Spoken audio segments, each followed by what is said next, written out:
ci dëkk bi. il faut que mu am ay éclairage aussi ñu partager ak nit ñi. pour que ñëpp bokk ci yem niveau d'information et d'imprégnation dafa baax. li ñëpp bokk ñëpp peeg ko. ñëpp jot ci c'est bien jotagul mais en attendant te li koy yombal mooy ñëpp peeg ko ñëpp xam ko. dans la parce communication que voilà loo xamul doo ci laaj sa cër. tout à fait. donc loolu bokk na ci li tax suñu jotaay bi. même bu ko ñetti nit di seetaan comme je dis. on va le maintenir. parce que ça restera dans le net. peut-être que nit ñi dañ koy mën a revisiter de temps en temps. bu noppi ñu jox ci benn contenu un peu didactique. sans aucune prétention c'est-à-dire pour que nit ñi li nga xam ne dafa war a nuru lu compliqué wala lu fastidieux. mu nekk lu yomb ci ñoom. c'est ça. parce que déglu. mettiwul seetaan mettiwul. donc bu ñu la expliquer lu leer nit ñi seen xel la ñu yor. dañ ko mën a peeg. même bu nekkul seen domaine. dañu mën a xam li xew ci secteur tel.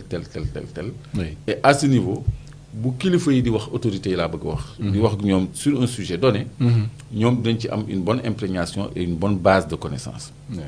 loolu mooy tax ñu am une opinion publique exigeante et avertie. et bien formée.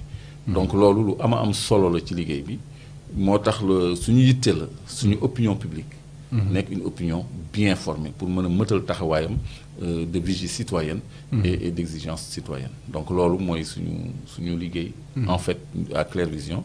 donc nous sommes vos serviteurs te ci côté boobu la ngeen mën a indil suñu contribution incha allah. am na solo yaa ngi ma doon indiqué ndox bi ci ressources yi la bokk. non ndox bi ci ressources yi la bokk. mais je t'indiquais ndox yi seulement parce que T3B dañu tàmm teg ndox te ñu ngi ci koor. te lu mu fiy def je vois qu'on me met une bouteille d'eau là c'était un peu insolite qu'on me mette une bouteille d'eau. effectivement moo tax ma woon la ko c'est vrai que ndox ci suñu ressources yi la bokk. on en bousille 23 milliards de mètres cubes par an. yoo xam ne dañ koy déverser dans le fleuve dans le delta pour éviter les crues tu as vu les crues de Bakel là. pour éviter ça dañu drainer ay milliards et des milliards de mètres cubes.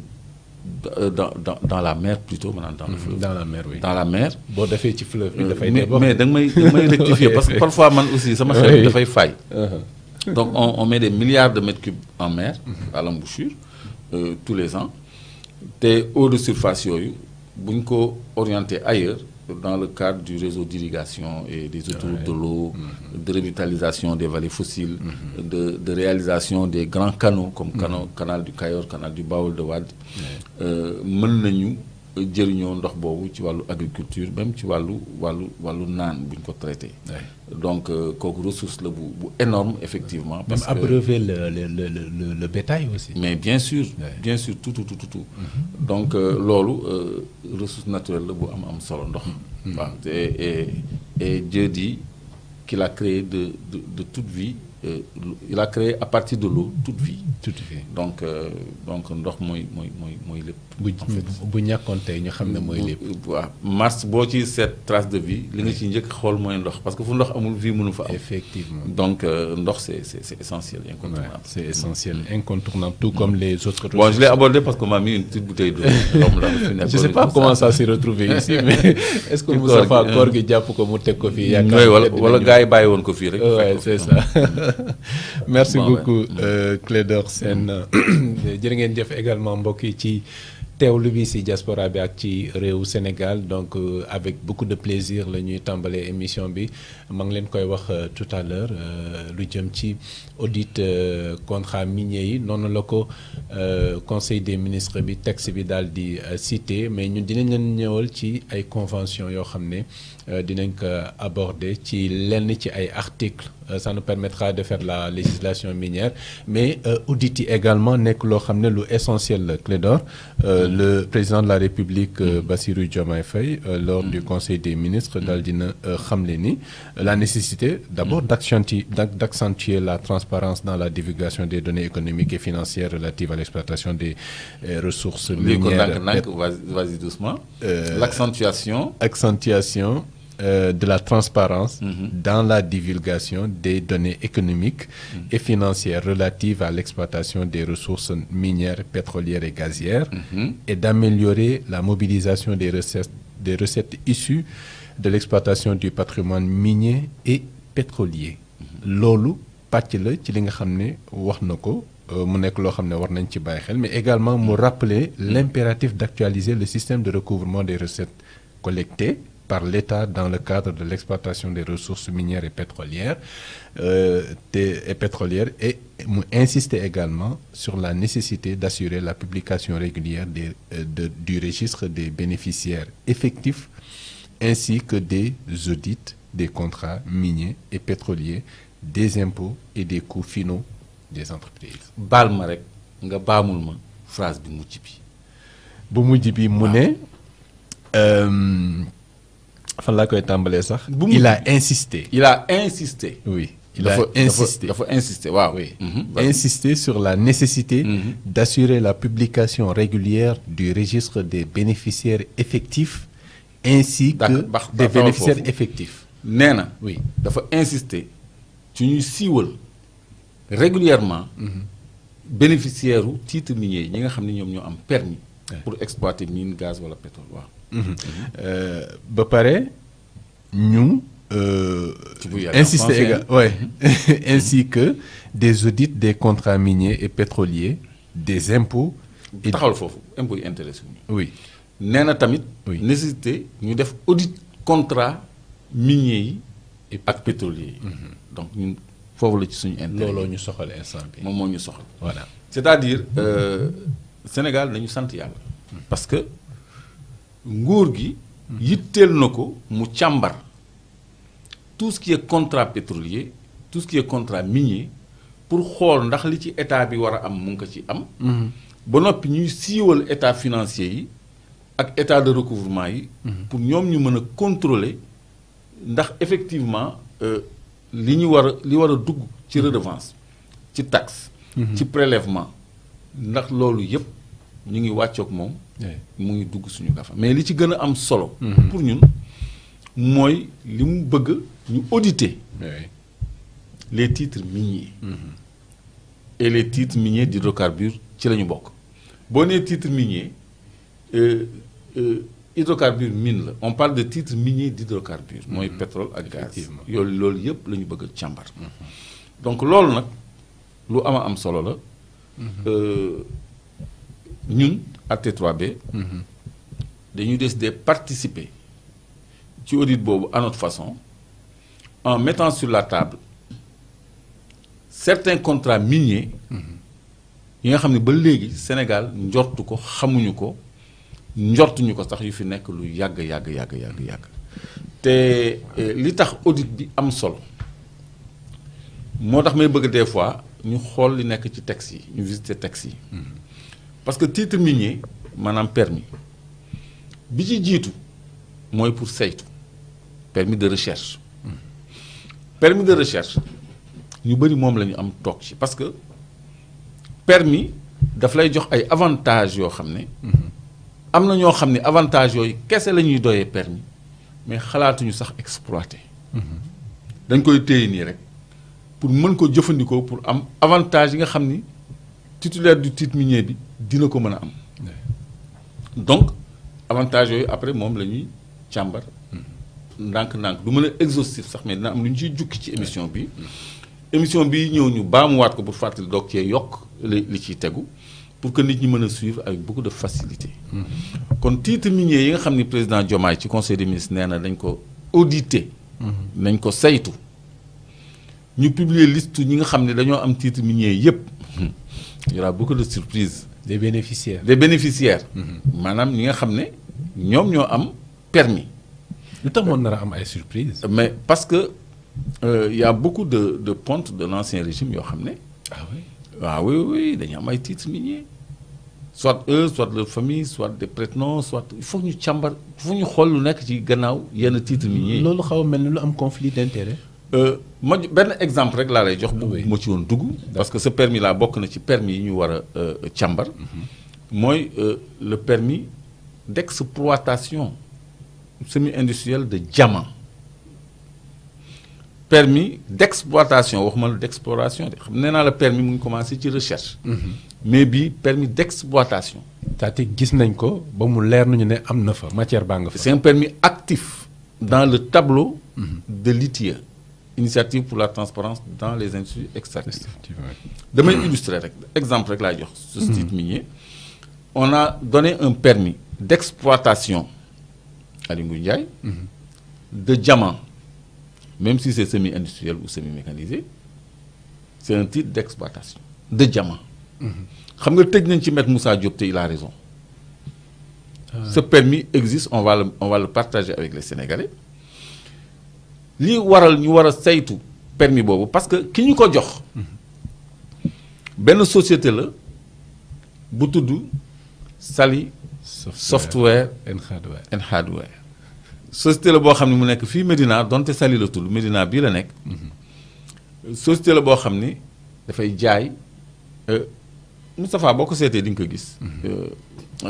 Dafay jaay ordinateur ak téléphone.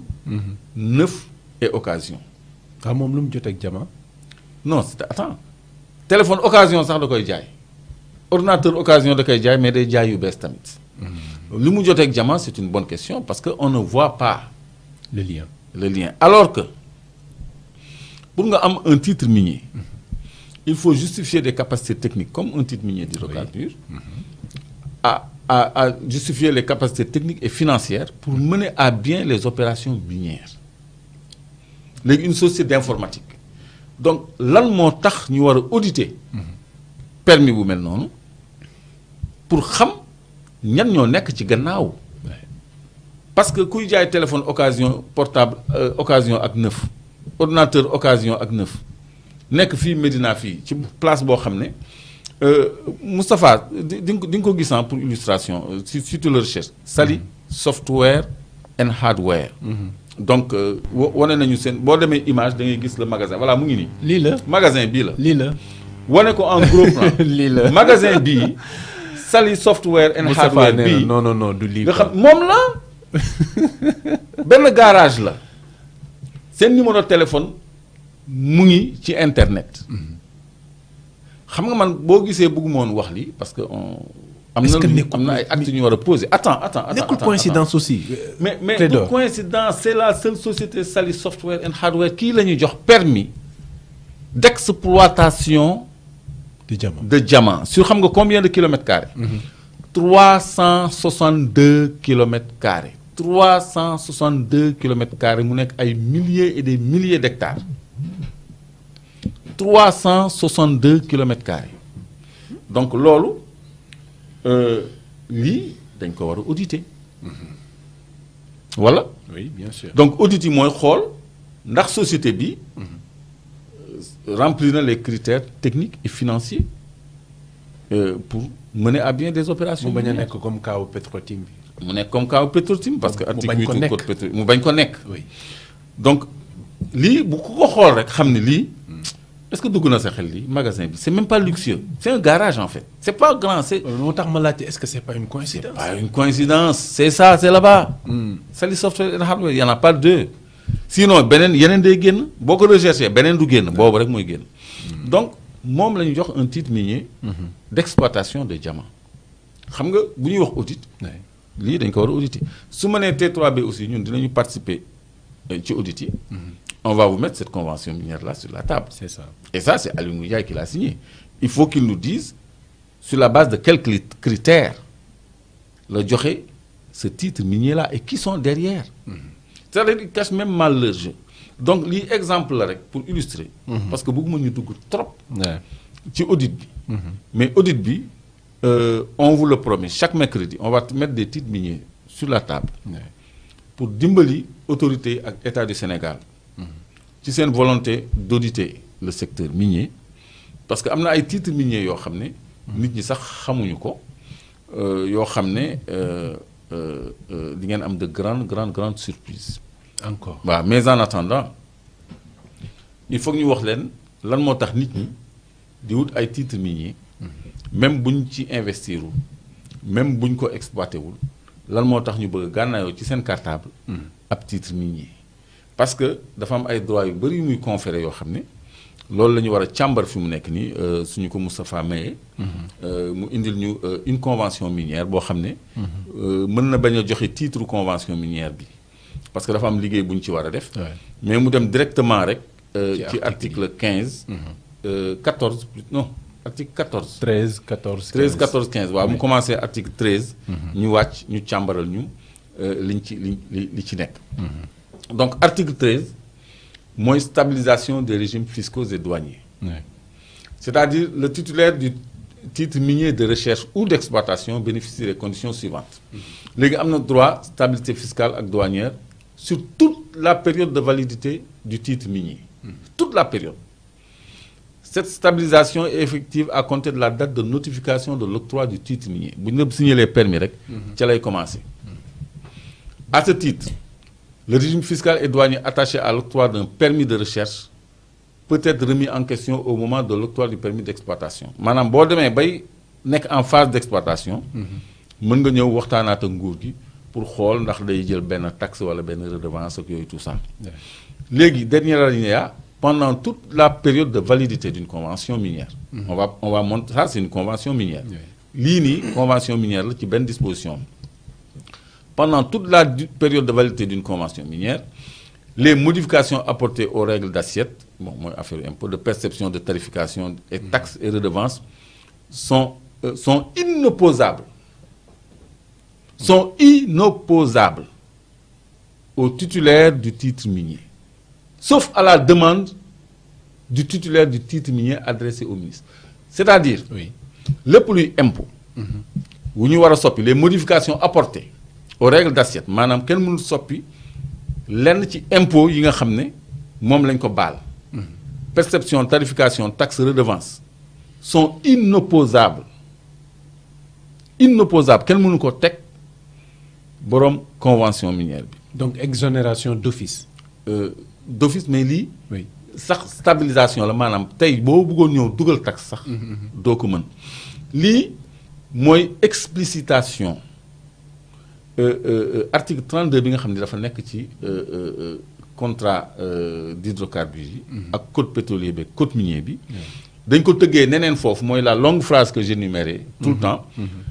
Il ne pourra être fait application au contractant d'aucune mesure ayant pour effet d'aggraver directement ou par voie de conséquence les charges et obligations découlant du code minier et du code général des impôts tels que ces régimes ont été définis à la date de signature du contrat, sauf en cas d'accord entre les parties. Sans accord entre les parties. Léegi fii dañ la ni pendant toute la période de validité de la convention amul benn modification bu ñu mën a apporter. Il ne pourra être fait obligation au contractant. Loolu yëpp c'est inopposable au titulaire de titre minier. Inopposable mooy il ne pourra être fait application au contractant d'aucune mesure buy alourdir ay charges wala buy wàññi ay avantages yi ko code pétrolier ak code minier mais kon yii mooy stabilité. Léegi ñu dem ci article 14 bi nga xam ni lépp loo ci am rek kenn mënatu ko laal tant que yaa ngi titre minier bi ñu xool li nga ci am te mënuñu ko laal lu mu doon xam nga lii dina yomb comprendre. Donc léegi article 14 bi nag mooy article bi nga xam ne maa ko wax fii di ko assumer dafa consacrer le blanchiment d'argent. Ah bon? Il y a beaucoup de banques yoo xam ne ci base article bii lañ leen taxawalee pour que ñu mën a capter flux financier yiy jóge dans le milieu des mines et de l'énergie, des mines et des hydrocarbures. Je m'explique. Réglementation des changes. À ce titre, sous réserve, deuxième alinéa bi laay wax, du respect des obligations qui leur incombent, notamment en matière de réglementation des changes, ils peuvent, c'est-à-dire les titulaires du titre minier, ils peuvent, 1. Encaisser tout fonds acquis ou empruntés à l'étranger, y compris les ventes de leur quote-part. Donc mën nañu encaisser bépp xaalis bu jóge bitim réew mën nañu ko dugal ci réew mi mën nañu transférer, ils peuvent transférer. Quelle que soit la quantité d'argent. Quel que soit amul limite. Ah oui. Tout fonds la ñu wax tout fonds au pluriel waxuñu tout ak tee de. Oui. Tout type de fonds. Xam nga logistique bindin bi bu ñu defoon TOUT day vague mais TOUS mooy tout type de fonds. Tous les fonds amul limite. Léegi deuxième alinéa bi ils peuvent transférer à l'étranger les dividendes des produits des capitaux investis ainsi que le produit de liquidation donc mën nañu génnee léegi bi beneen bi ils peuvent transférer à l'étranger maanaam xaalis bu ñuy dajale fii mën nañ ko yóbbu bitim réew ils peuvent transférer à l'étranger les fonds destinés au remboursement des dettes et cetera léegi loolu prétexte la yéegaatal ñu da xool yeneen alinéa yi Moustapha c'est pas fini l'article 14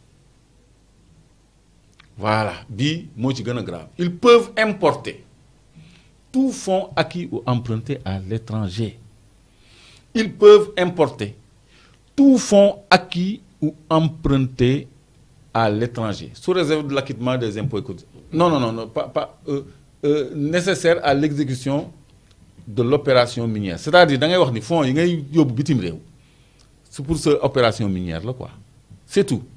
maanaam yi ngay jëlee bitim li ngay jëlee ak yi ngay dugal ak yi ngay génnee yëpp. na nga ni c'est juste pour opération minière. il y a aucune vérification qu'on peut faire. mais tu as le permis. quel justificatif bi mais c'est le permis tu as le permis. léegi ñu enchaîner ci article 15 ouverture de compte bancaire de devise c'est-à-dire may nañ la.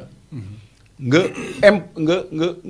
conformément aux dispositions de la réglementation des changes en vigueur la société peut être autorisée à ouvrir au Sénégal un compte étranger en devise un compte étranger en devise même pas CFA maanaam suñu mine li nga ci am mën nga ko tijji compte devise fii biir Sénégal ay dollars ki euros pour les transactions nécessaires à la réalisation des opérations minières ba tey ñu ngi ci même registre bi libre importation libre exportation yéegal tuuti ils peuvent importer sans règlement financier le matériel destiné lii sax c'est pas grave yéegaatal voilà c'est bon ñu taxaw tuuti fii donc wax naa la ne am na ñoo xam ne li ñuy doyee titre minier rek mooy avantage yi boo gisee certaines banques yoo xam ne ay Coris ay BDK ñu préférer et on va prouver que ñi nekk dans les opérations minières ci banque yooyu la ñuy dugal seen ay flux wàccal tuuti parce que bëgguma turu société bi feeñ quoi bëgguma turu société bi feeñagum anamu sax société bi bëgguma mu feeñagul dindil lii kii nu mu tudd Moustapha wàccal tuuti non yéegal enfin yéegu wàccal bon léegi voilà c'est bon donc lii c'est des dispositions générales pour toutes les conventions minières et les contrats ñoom ñëpp avantages yi la ñuy am donc fi mu nekk nii nit ñi ñu bëri seen titre minier donc loolu rek lañ koy doyee pour mouvementer des fonds en toute légalité kon bu ñuy wax blanchiment d'argent je crois que ces dispositions du code minier et des conventions minières c'est bien d'auditer les titres miniers mais c'est bien aussi de regarder encore nos textes suñu textes yi la moom c'est les textes lii moo leen may droit boobu tey jii bu ñëwee jël xaalisam def ko dollar def ko euro ubbi ko compte fii Coris wala BDK wala beneen banque wala IBK banque wala et cetera wala Exim banque wala fu mu mënti doon am nañ ci droit bu ñu ko bëggee yóbbu Singapour wala Dubaï wala fu mu mënti nekk am nañ ci droit bu ñu bëggee jëlee Singapour wala Dubaï wala Maldives wala fu mu mënti doon des fonds ils ont le droit d'importer tout fonds acquis ou emprunté à l'étranger donc flux financier buy dugg ak flux financier buy génn dañ koy may le titulaire du titre minier parce que dama bëgg ñu xam ni titre minier même boo ko utiliser wul ci activité minière mën na am yeneen njëriñ yoo xam ni day baax ñu leeral ko nit ñi man dama bëgg nag. yu mel nan par exemple. mooy yu mel ni l'avantage d'importer et d'exporter des fonds mouvementer des fonds à l'extérieur dugal xaalis génne xaalis sans problème da nga ni rek c'est à cause de nécessité d'opération minière c'est tout kon tey jii et puis il y a des banques qui vivent à cause de ça man am naa benn image boo xam ne dinaa ko jox. Parce que il pourra l'insérer d'une grande société d'or boo xam ne mu ngi toog ni ci bureau et tu vois sa photo BDK donc parce que ñoom ils travaillent avec BDK pourtant il y a d'autres banques ay Société Générale ay CBAO et cetera mais foofu y a des fonctionnaires yoo xam ne bu ñu gisee ay centaines de milliards mouvementés ils peuvent le dire en Clédor en Pape Alé Niang pour faire des indiscrétions alors que banque yi ma lay wax ni y a de nouvelles banques yu ñëw dans l'espace bancaire yoo xam ni ñoo gën a hermétique ñoo gën a étanche ci wàllu information bancaire. te du n'importe qui moo fay liggéey. du n'importe qui moo fay liggéey et puis enfin peut-être dañu sélectionner daal ni ñuy doxalee seen liggéey ñoom ba nga xam ne lu ñu bëggul mu génn du génn waaw ils sont couverts d'une grande confidentialité.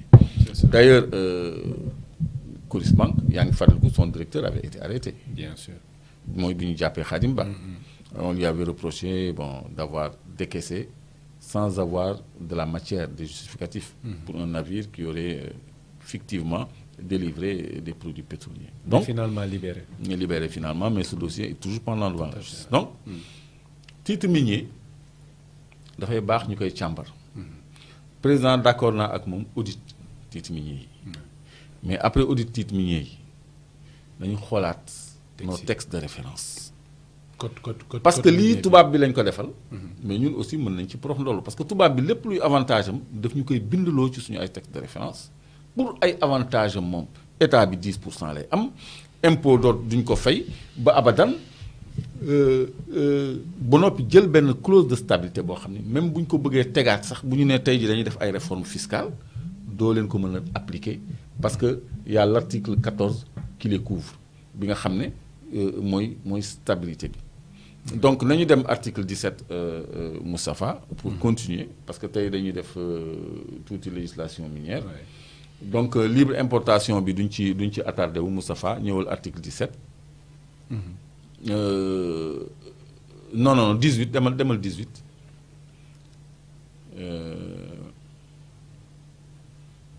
Non 24 demal 24 directement dama juum. demal c'est 24 demal article 24. Téléspectateurs yi ngeen baal ma parce que j'ai pas le texte devant moi article 24 boo gisee ma bëgg ñu viser ko moom moo lay won tous les droits yi nga xam ne moom le titulaire de titre minier bi am droit conféré par le titre minier d'exploitation. voilà droit yooyu nag daf ci am droit yu doy waar yoo xam ne dama bëgg aussi ñu jàngat ko léegi article 24 bu convention minière bi c'est pas le code minier parce que lii dañ ko transposer ci code minier bi dugal ko ci convention pour nga signer le contrat bi xam ni disposition code minier bii dañ fa war a appliquer wu léegi ki nga xam ni moo am permis pour gas or diamant zircon fer basalte pas basalte sax loolu carrière la marbre lithium ak yooyu yëpp il a le droit exclusif d'exploitation et de libre disposition des substances minérales pour lesquelles le titre minier a été octroyé. C'est-à-dire, muy mel ni article 30 du code pétrolier bi ni le titulaire du titre minier d'hydrocarbures acquiert la propriété de l'hydrocarbure extrait en tête de puits. Non, extrait en tête de puits. Alors que la Constitution dit que les ressources naturelles appartiennent au peuple. Léegi fii on dit droit conféré par le titre minier, le droit exclusif d'exploitation et de libre disposition des substances minérales pour lesquelles le titre minier d'exploitation a été octroyé muy or muy diamant muy zircon da nga ci am exclusivité d'exploitation yow yaa koy exploiter sa bopp ba noppi libre disposition des substances maanaam li ciy génn yow yaa ko moom alors que ñun suñu constitution dafa ni peuple bi moo ko moom mais fii dañu ni titulaire de titre minier bi mooy disposer librement des substances minérales xam nga loolu aussi il y a une incohérence quand je convoque la révision des textes léegi bon droit au renouvellement maanaam bu diir bi jeexee am na droit nga yokkal ko droit à l'extension maanaam bu fekkee ni superficie contractuelle bi da ko xeeb mu bëgg a yokk superficie contractuelle mën na ko nekk droit d'occupation d'une parcelle du domaine national libre disposition des substances minérales loolu aussi mën na yéegal droit à la transformation du permis en concession minière en cas de découverte léegi concession minière titre bu doy waar la parce que dafa mel ni Sénégal dafa ni lii sama moomeel la mais séddee naa la ko bàyyi naa la sama moomeel loolu mooy concession minière léegi day mel ni waa ji borom titre bi moom kilomètre carré yooyu nga xam ne initialement patrimoine u Sénégal la ñu defal ko ci concession minière. bu ñu tamoon ci foncier day nekk comme genre titre foncier yi. léegi xool li ci teg un droit réel distinct de la propriété du sol est enregistré comme tel et susceptible d'hypothèque. c'est-à-dire titre minier bi da koy enregistré droit réel ñu ngi la naan droit réel boobu sax bokkul ak droit réel terrain bi ngay dëkk mais droit réel la da nga koy inscrire au droit réel.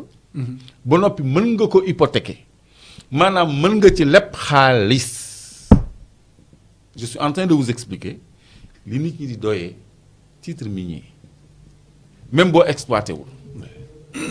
Par exemple jox nañ la 362 kilomètres carrés d'un périmètre boo xam ni am na diamant. Géologue yi nee nañu am na kimberlite c'est la roche diamantifère wala ñu ni am na ay traces de diamant alluvionnaire mooy yi nekk ci cours d'eau yi. nga am permis boobu nga def ay études mais boo amee permis nag da ngay def ay études pour valoriser permis bi mooy recherche def ay prélèvements ay échantillons dem laboratoire ñu attesté ni fii daraa ngi fi quantité nangam même si c'est des estimations ça donne une valeur au titre minier. tey jii titre boobu boo ci soxla woon xaalis xoolal terrain nu rek man tey jii. suñu ma joxoon 2000 mètres carrés Almadies wala Plateau c'est minimum 2 milliards en valeur kon tey jii su ma soxla woon 1 milliard banque damay hypothéquer titre bi banque jox ma 1 milliard pourtant këyit rek laa am aw ma or aw ma diamant këyit bu ñu signé am na ñu ko fi defal ma dem ñu jox ma kon tey jii man mii Clédor Sène suñ ma signé loon un titre minier de lithium par exemple te aw ma lu ma ko exploité mën naa ko jaay mën naa dem banque aussi hypothéquer ko. jaay bi àggoon ci ñu ngi ci hypothéquer maanaam tayle ko pour am ci xaalis suñu moomee suñu ay kilomètres carrés yoo xam ne ñoo ko moom tubaab bi mën na ko jël tayle ko pour am ci xaalis bu ko Sénégalais bi tayle woon sax mu gën ci ñun mais même tubaab bi mën na ko jël donc c'est pour expliquer que souvent dañu naan état amul moyen exploiter ciment par exemple amul moyen exploiter zircon parce que amul xaalis fu muy jëlee xaalis bi fii lay jëlee xaalis bi. Un droit réel immobilier distinct de la propriété du sol enregistré comme tel est susceptible d'hypothèque. Donc léegi mën nga ko hypothéquer ça veut dire que mën nga ci lever ay fonds ñun këyit yi ñu leen di defal ñoom ci la ñuy am xaalis bi nga xam ne mooy financer seen mine.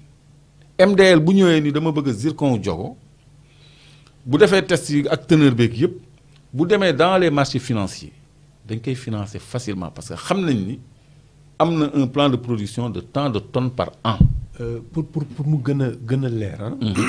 Si on prend le cas par exemple du gaz. xam nga bu ñu gisee investissement yi nga xam ne BP def na ko par exemple. waaw dañ naan mais entreprise bi naka la mën a amee autant d'argent.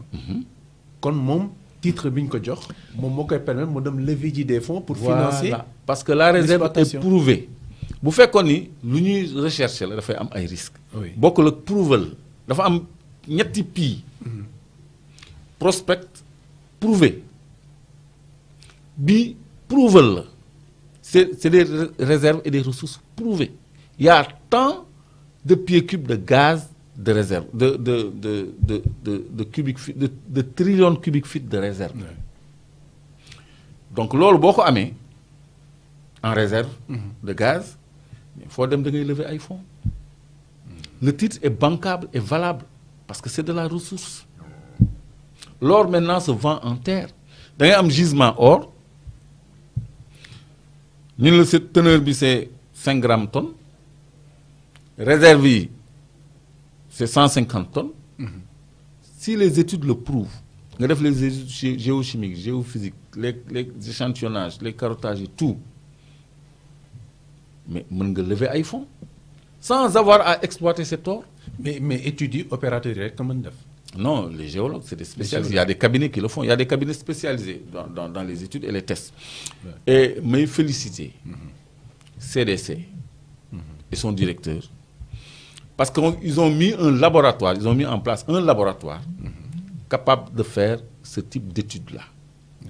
Te bu njëkk dañ daan dem bitim réew wala di woo ay étrangers pour ñu def ce genre d'études-là. Donc loolu je crois que ñu ngi ciy féliciter CDC. Je crois qu'on va le visiter hein, et on va le montrer. Parce que lu baax aussi dafa baax wone comme ça ñu xam ni c'est dans cette direction qu'on veut aller. Remets-moi le texte Moustapha. Parce que damay conclure juste sur législation minière bi ci disposition article 24 bi Moustapha indiwaatal article 24. Donc titre bi mën nga ko tayle. Mais tu as aussi le droit de céder. Céder mooy jaay. Tu as le droit de céder des centaines de kilomètres carrés yu am or wala diamant wala fer wala marbre wala dara mën nga ko jaay céder mooy jaay. maanaam jaay. li booy jaay titre foncier acte de cession lañ lay defal. acte boo xam ni yow sama moomeel bàyyee naa la ko. Donc le titulaire du titre de minier c'est-à-dire tubaab bi suñu ay kilomètres carrés mën na koo jaay beneen société déggoo ni Sabodala ñu ngi koy jaayante boobu ba tey. tey nga ni Teranga Gold suba nga ni Eindhoven nga jékki-jékki dégg ni kii Marc Bristow sa société là. Barrick Gold. jënd na Massawa et cetera. ñu ngi jaayante suñu alal. mais sa déggoo Cosmos ak BP ñu ngi jaayante. suñu gaz. oui parce que disposition yi moo leen ko may. mais lii. alors qu'on dit que ça appartient au peuple mais ñoom ñoo koy diil di ko jaayante te ñun duñ ci am sax luñ ci war a am. mais justement peuple boobu. et puis y a le droit de préemption boo xam ni waxaguñ ko damay bañ mu compliqué dama bëgg indi juste les textes après. droit de préemption boo xam ne ci état la féete. état moo war a jënd. en cas de jëndante ak jaayante. moo appoo jënd. c'est ça parce que actionnaire la ci tous les titres miniers. même bu lay 10% kon bu ñu ciy jaay 1% wala 2 actifs sax état moo war a jënd ba pare loolu mooy droit de préemption appoo jënd.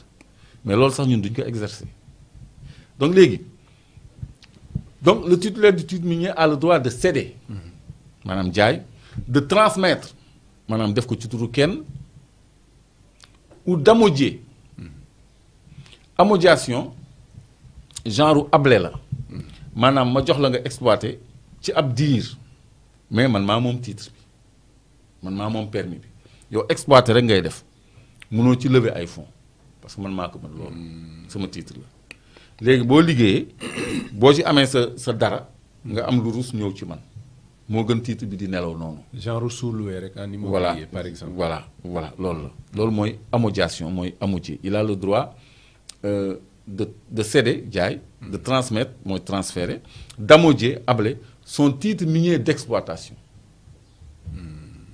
même si c'est sous l'autorisation préalable du ministre chargé des mines. Et ailleurs on dit boo defee demande au ministre bu toogee 20 jours sans réponse. qui ne dit rien consent. Voilà la requête est réputée nu mu tuddati recevable. C'est comme si on l'a accordé donc loolu mooy droit yi ñu conféré et on rappelle encore dans un alinéa un droit à la stabilité des conditions juridiques administratives financières fiscales de l'exploitation conformément aux stipulations de la convention minière.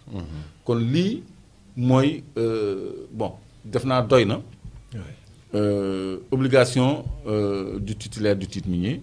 D'exploitation loolu mën nañ ko càmbar ci beneen je crois que tey def nañu assez de législation minière pour mu bañ a bëri ci bopp. mais question si biir loolu. xam nga nee nga titre minier yi c'est-à-dire que dañ koy jaayante. waaw alors que constitution nee na. yooyu noonu nga xam ne moom la ñuy jaayante.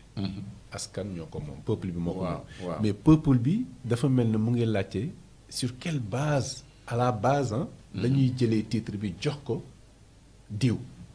sur une simple demande c'est-à-dire tu fais une demande au ministère des mines ou au ministère des hydrocarbures. Sur un périmètre donné pour ñu jox la ci permis de recherche d'abord. de recherche. waaw parce que fa ngay commencer doo tëb rek exploitation. condition recherche yi lan la. condition recherche yi mooy. da ngay am un plan merci. indi nga sax lu am solo. ci auditu titre minier yi. da ngay am un plan de réalisation de travaux un plan annuel. de réalisation de travaux dañu lay jox titre minier ni la demandé nga seet phosphate fii ba fii. léegi jox nañ la permis phosphate pour nga seet fii ba fii. permis bi 3 ans lay durer léegi ci 3 ans yi. chaque année da ngay def benn rapport buy wane lan nga fa liggéey parce que da ngay jël ay engagement annuel de travaux boo xam ni day dugg ci convention bi en annexe c'est-à-dire bii convention bu ñu war a traité la moo tax bëgguma la woon annexe su engagement de travaux yi mu jël ak montant yi parce que dinañ leen ko traité dafa détaillé de bàyyiwuñu dara de chaque année da nga war a investir lii ak lii mu nekk un total d'investissement de temps par an. genre cahier de charge. cahier de charge la waaw cahier de charge donc da nga am cahier de charge annuel booy wàccoon pendant ces 3 ans là alors ces 3 ans peuvent être renouvelés 2 fois en 2 périodes de 3 ans également mais fa la yem cela veut dire que maximum un permis de recherche ne peut pas excéder 9 ans. Alors, il y a des permis de recherche yoo xam ne depuis jamono Ablaye Balde lañ ko joxe am na yoo xam ne 9 ans am expiré na léegi bu 9 ans mu weesoo li importance su audit bi permis de recherche boo xam ne def na lu ëpp 9 ans soit dañu entrer en phase d'exploitation soit réaliser wuñu ou perte nañu permis bi le permis est caduc et il est récupérable par l'État du Sénégal kon tey jii bu ñu analyser la situation des permis dont la période initiale de recherche a expiré dont les périodes de renouvellement sont consommées nga xam ni nekkatuñu ay permis de recherche te passé wuñu en phase d'exploitation bëri na. mais qui doit contrôler lu ko war a contrôler loolu. la direction du contrôle et de surveillance des opérations minières on va y aller on va leur poser les questions. parce que yaa ngi la DECSOM ñoom ñu naan ko DCSOM man DECSOM laay wax. ñoom DCSOM la ñuy wax les miniers ils disent DCSOM. donc il y a une direction du contrôle et de surveillance des opérations minières donc ñoom ñoo war a à mon avis superviser et gérer tout ça pour veiller à la régularité des opérations minières. comme la DSCOS sur le foncier. comme la DSCOS sur le foncier moom la DECSOM nekk sur le minier. le gendarme du minier. Voilà le gendarme du minier et puis il y a le cadastre minier il y a tout ça. Donc le permis qui a fait 9 ans le permis de recherche bi def 9 ans te nekkul en phase d'exploitation. permis boobu c'est caduc. donc permis diamant bi ñu fi wax ni def na 9 ans pile. 2016 lañ ko délivré 2017 la effectif mais délivrance bi 2016 la. on est en 2025. def na 9 ans. alors su fekkee ni épuisé même un permis d'exploitation permis de recherche la wax boobu sax c'est pas un bon exemple je parle de permis de recherche. il y a plein de permis de recherche yoo xam ni c'est caduc état mën na ko nangu et il y en a parmi eux qui sont extrêmement importants pour le développement du Sénégal. am na ci benn bu am solo boo xam ni xoolal bu ba benn homme d'affaires lañ ko jox fii boo xam ne man xam naa ko sax sama xarit mais xam naa ni man bu Sénégal taxawee man aw ma xarit xam naa buñ ci tolloo dinaa ko tudd permis mais permis boobu c'est de l'or pour le Sénégal du permis or de mais ça a une valeur moo tax ma ni ko c'est de l'or pour le Sénégal te mu ngi fii sorewul c'est à 60 kilomètres de Dakar mais